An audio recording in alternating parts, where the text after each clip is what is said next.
সেই হামজার হেডার, হামজার গোল।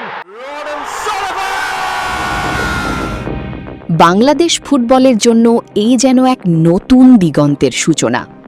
ইতিহাসে প্রথমবারের মতো ফিফার তত্ত্বাবধানে আয়োজিত ফিফা আসিয়ান কাপে খেলার সুযোগ পাচ্ছে বাংলাদেশ। আর এই ঐতিহাসিক মুহূর্তকে স্বাগত জানিয়ে উচ্ছ্বাস প্রকাশ করেছেন বাংলাদেশি বংশোদ্ভূত ফুটবলার রোনান সুলিভান। সম্প্রতি নিজের ফেসবুক পোস্টে বাংলাদেশের পতাকার ইমোজি দিয়ে কনফার্মড লেখা একটি পোস্টার শেয়ার করেন রোনান। পোস্টারে বাংলাদেশ জাতীয় দলের কয়েকজন ফুটবলারের ছবি ছিল, যা মুহূর্তেই সমর্থকদের মধ্যে ব্যাপক সাড়া ফেলে।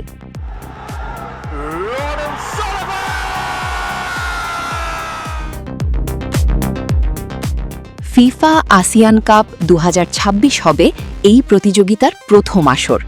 এটি ফিফার অনুমোদিত ও তত্ত্বাবধানে আয়োজিত নতুন একটি আন্তর্জাতিক টুর্নামেন্ট, যা দক্ষিণ পূর্ব এশিয়ার দেশগুলোর পাশাপাশি আমন্ত্রিত কয়েকটি দেশের অংশগ্রহণে অনুষ্ঠিত হবে।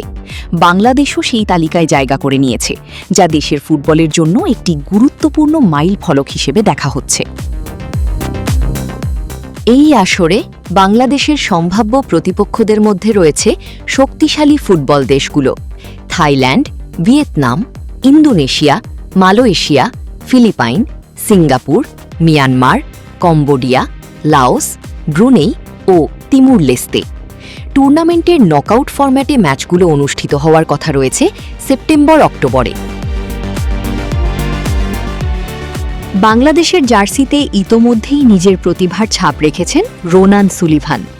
তার এই পোস্টকে অনেক সমর্থক ভবিষ্যতের বড় স্বপ্নের প্রতীক হিসেবে দেখছেন। সামাজিক যোগাযোগ মাধ্যমে অনেকেই লিখছেন, বাংলাদেশের ফুটবলের নতুন যুগ শুরু হলো। দেশের ফুটবলে প্রবাসী প্রতিভাদের আগমন, নতুন আন্তর্জাতিক মঞ্চে অংশগ্রহণ এবং রোনান সুলিভানের মতো তরুণদের উচ্ছ্বাস, সব মিলিয়ে বাংলাদেশ ফুটবলের সামনে এখন এক নতুন সম্ভাবনার দুয়ার খুলে গেছে।